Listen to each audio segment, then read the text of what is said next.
move to recognize the Honorable Egay Irice for his point of personal and collective interest. The Honorable Edgar Ariza is Privilege. recognized for his personal privilege. He has 10 minutes. Please proceed. Madam Speaker, dear colleagues, nasusunog po ang ating bahay. This house is on fire. Yes, Madam Speaker, this house is on fire. At ang masakit na katotohanan, tayo mismo ang nagsindi ng apoy na ito. Noong mga nakaraang kongreso, may mga apoy na. Ngunit sa 19th Congress, sadyang pinasiklab ang dambuhan ng sunog. At ngayon, naglalagablab na rin ang galit ng sambayanan. Lalo na ng mga kabataan. Pakiramdam nila, sinusunog natin ang kanilang kinabukasan. Nakikita nila ang walang habas na pandarambong sa kabila ng kanilang kahirapan. Lumulubog sila sa baha at tanong nila ang kawalan ng gobyerno na dapat sa kanila'y nangangalaga. Samantalang ang mga pinuno at mga pamilya nila ay lantaran ng karangyaan at kapritsyo, Mr. Speaker, Madam Speaker. Kaya't nadadamay po ang lahat. Bawat isa sa atin ay binabatikos sa ating kanya-kanyang mga distrito. Kaya hindi na po pwede ang business as usual. Hindi na pwedeng umasa na lilipas ang galit ng bayan. Hindi na pwedeng pagtakpan. Hindi na pwedeng magturuan. Kailangang isiwalat ang katotohanan, aminin ang pagkukulang, ituwid ang kamalian, at panagutin ang mga lumustay at nagsamantala sa kaban ng bayan. Mga kasama, linisin natin ang ating hanay. Magpatupad tayo ng mga matinding reforma kahit ang kapalit ay sariling pagsasakripisyo. Hindi na pwedeng naidahilan na politika lang ito. Hindi na pwedeng sabihin gawa lang ito ng DDS, ng kaliwa, ng dilawan, o pinklawan. Hindi na pwedeng isisi sa DPWH, sa nakaraang administrasyon, o sa mga kontratista, sapagkat ang pinakamalaking korupsyon na ito ay nagsimula sa ating sariling tahanan noong 19th Congress. Hindi po ako narito para humusga sa kadinuman. Bagkus nais kong kumatok sa inyong mga puso at konsensya. Baka naman sobra na talaga. Naniniwala akong pwede pa tayong magbago ng pananaw. Alalahanin natin sa gitna ng pagdarahop ng ating nila at kasaganaan natin, umaasa pa rin ang marami sa ating mga kababayan na maiaangat natin ang kanilang pamumuhay sa kabila ng kanilang kahirapan. Marami pa rin sa ating mga kababayan na ang turing sa atin ay mga Diyos-Diyosan na kanilang kailangan. The corruption of insertions and diversions may have started in the past administration, but the conflagration unleashed by the 19th Congress is of a magnitude beyond comprehension. Ang mga insertion at diversions na ginawa ng ika-19 na Kongreso ay walang kapantay sa kasaysayan. Isang halimbawa ng mapanlinlang at inabusong anyo ng insertion ginamit upang pondohan ang mga proyektong walang tunay na benepisyo sa mamamayan. Hindi plinano ng gobyerno at ng Pangulo, kundi siniksik para sa pansariling interes ng ilang makapangyarihang individual o pamilya. It's greed gone wild. 1.45 trillion. Yan ang kabuuang halaga ng insertion at diversions noong 2023, 2024 at 2025 General Appropriations Act. Pinondohan ng 19th Congress ang mga proyektong hindi naman bahagi ng panukala ng Pangulo. Ang mga insertion at diversions na ito ay napunta sa mga ghost projects, substandard projects at mga proyektong pumapabor lamang sa mga shrewd businessman na nagkataong naging makapangyarihan na mambabatas. Minsan kong nakausap si dating DPWH Secretary Manny Bonoan. Sabi niya, Egay, maging ang computerized generated maintenance ng mga primary roads sa buong bansa ay binawasan at di pinatawad. Kaya tiyak ang deterioration ng ating mga pangunahing lansangan. Mga insertion na ito ay lumalabas, ibinebenta na hanggang 30%. para may patupad, dadayain ito o ghost project na lamang. Ang mga pondo binibenta. May proponents na, may traders pa. At sinong gagawa ng mga programa? Yung mga district engineers. Hindi na dumadaan sa pamunuan ng ahensya. Tulad nila, Bryce Hernandez at Henry Alcantara. From 2023 to 2025, 1.45 trillion ang inalis sa Kongreso mula sa program New Appropriations. 395.3 billion noong 2023, 564.5 billion noong 2024, 487.5 billion noong 2025. Sa kabuuang 1.04 trillion ang inilipat sa program and appropriations. Mga standby appropriation na para bang blank checks na bukas sa pag-aabuso. At ano nga nangyari? Inabuso at pinagsamantalahan. Bakit? Halos imposibleng matupad ang mga kondisyon para ma-release ang mga unprogram funds. 3 lamang ang pwedeng panggalingan nito. Excess revenues, halos hindi naman nangyayari ito. New sources of revenue, dagdag buwis, himala kung mangyayari din. Loan proceeds, utang na naman, baon na ang bayan. Maparaan talaga ang mga tuso. Kaya gumawa sila ng bagong source of revenue. Bukod sa insertions at diversion, kinapa pati idle cash ng mga GOCCs. 60 billion mula sa 89.9 billion ng PhilHealth subsidy at 107 billion mula sa Philippine Deposit Insurance Corporation. Pero dahil sa public outcry, hindi na natanggal ang PhilHealth subsidy noong 2025 GAA at inuutos na ng Pangulo na ibalik ang 60 billion na ibinawas noong 2024 at ito ay kukunin sa 2026 GAA. Insertions, diversions, amendments are not inherently bad if justified. Dapat, exception lamang yung insertions. Pero naging patakaran, ang ginawa ng 19th Congress, hindi po ito exception, ito yung rule.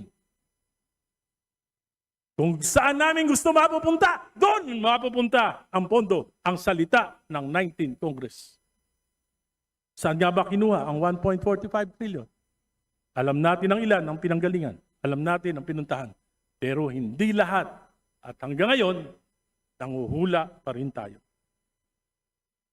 Ito bang malaki ang pananagutan ng 19th Congress?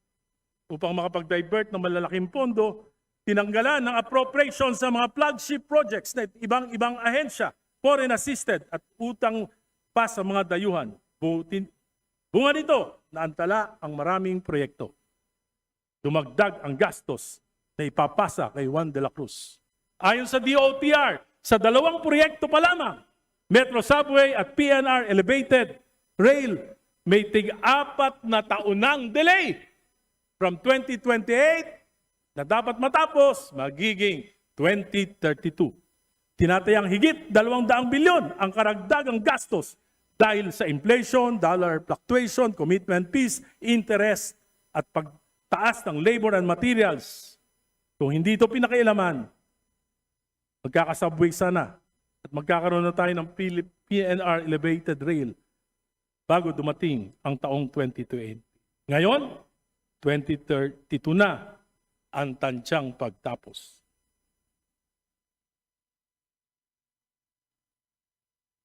Mr. Speaker, colleagues, let's be honest. The 19th Congress practically stole the President's budget. At hindi ko maisip kung paano nangyari na 3 sunod-sunod na taon under the noses of the DBCC. Sa mga susunod na araw, linggo, buwan, mas marami pang baho at kasuklam na pangyayari ang lalabas. Mas malalim, mas matindi. Kahit itigil ang mga investigasyon, bayan na mismo ang maglalantad ng katotohanan. Kaya hindi na pwede ang business as usual. Mga kasama, kung inaakala nating huhupa ang galit ng bayan, kung iniisip natin na malilimutan din ito ng sadyang makakaligputing mga Pilipino, nagkakamali tayo. sapagkat gising na gising ang mga kabataan at natitiyak ko na ang mga substandard at ghost projects na naibunyag na ay tip of the iceberg pa lamang. Marami pang nakatago at sa pagpapatuloy ng mga investigasyon, marami pang mas malalim at nakakasukang mailalantad. Bilang mga halal na kinatawan sa atin, dapat manggaling ang pagtatama at pagbabago. Kailangan natin ng reformang magpapahupa sa galit at kawalan ng tiwala. Kailangan palisin natin ang tingin nila sa atin na tayo ay mga buhaya at buitre. Hindi lang sakim sa salapi, kundi pati sa kapangyarihan. Kung mananalamin lamang tayo at magbubulay-bulay, makikita natin sa kabila ng ating tikas sa ating mga posters noong nakaraang halalan, ay may balot ng kadiliman na kumukulog sa ating mga larawan ngayon. Huwag na nating hintayin na ang mamamayan mismo ang mag-aklas o ang kasundaluhan ang gumawa ng mga bagay na yayanig sa ating demokrating kong pamumuhay. Kailangan natin ng reformang magpapahupa dito. Bold reforms must emanate from this house. I therefore, with all humility and with nothing in my heart and mind but to help restore faith in our institution through meaningful reforms. Though painful to most of us, I offer this call. Ngayon pa lamang, humihingi na ako ng kapatawaran sa inyo sa mga masasaktan ko. Sana hindi kayo magtanim ng galit. This is for our institution. This is for our country. This is for our people. This is for our future. Minumungkahi ko po na magpasa tayo sa lalong madaling panahon ng isang batas na magpapalakas sa Independent Commission for Infrastructure, ICI, na itinatag ng ating Pangulo. Nakausap po ako isang miyembro ng ICI. Siya po ay nawawalan na ng pag-asa. Kung siya po ay magre-resign dahil sa kakulangan ng kanilang ng poder, lalo pong mawawalan na ng tiwala ang ating mamamayan. Sabi niya po that without contempt powers, we might as well just task the NBI and the Ombudsman to do the investigation. Hinihingi natin sa ating Pangulo na i-certify ito at kung kinakailangan natin mag-special session, gawin po natin ito.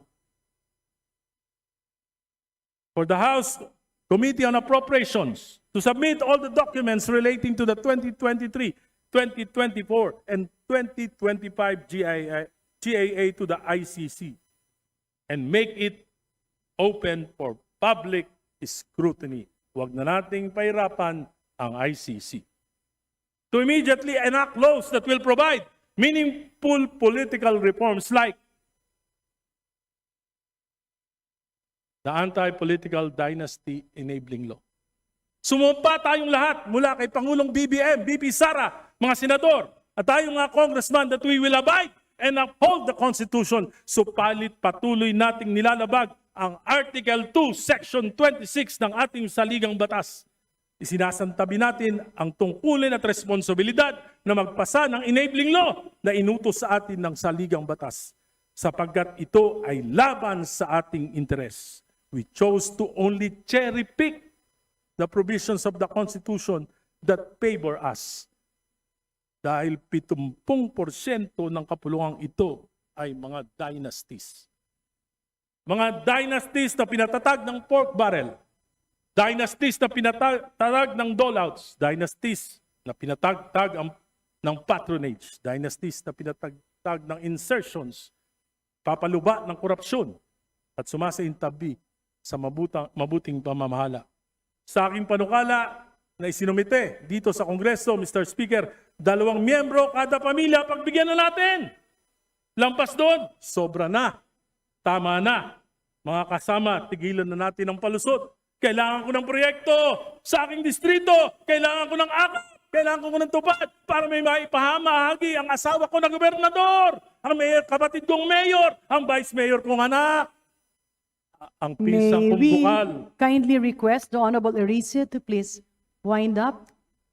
At pati aso ko, tatakbo na rin, Kapitan. Sapagkat kami lang ang kailangan ng bayan. Our family is God's gift to our people. This is not democracy. This is dynastic monarchy in the sky.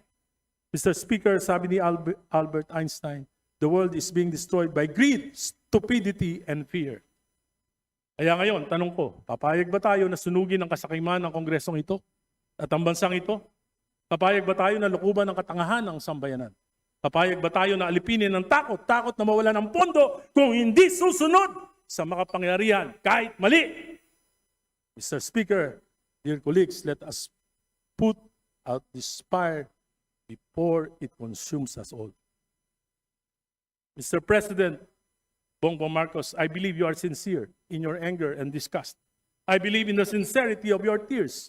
But this ain't enough. Bold action would require a will to implement painful political reforms. Isa rito, sundin ang konstitusyon, isama sa legislative agenda ang anti-political dynasty bill kahit laban ito sa interes ng iyong pamilya. Mr. President, put your best foot forward. Ang pinakamainam na pamana ay sakripisyong pansariling interes para sa makasaysayang reforma na hindi nagawa ng pinakademokratikong Pangulo. To Vice President Sara Duterte, lumalaban ba kayo para sa political supremacy ng inyong pamilya o para sa ikabubuti ng bayan? Naniniwala akong politically motivated ang impeachment. Pinangalagaan kayo ng konstitusyon. Suklian nyo naman. Itaguyod nyo ang Article 2, Section 26 kahit mga hulugan ng pagpapaliit ng kapangyarihan ng inyong dynasty Vice President Sara. Senators, fellow congressman, kung mahal talaga natin ang bansa, oras na para magsakripisyo. Bawasan ang taba ng political dynasties. Ayaw ng Pilipino ng taba. Bawasan ang kasopangan. Bawasan ang kapangyarihan. Lugbok na ang bayan. Salamat po. Magandang hapon sa inyo lang. Majority Leader. Madam Speaker, I move to refer this point of personal and collective privilege of the Honorable Congressman Egay Irice to the Committee on Rules for its appropriate action.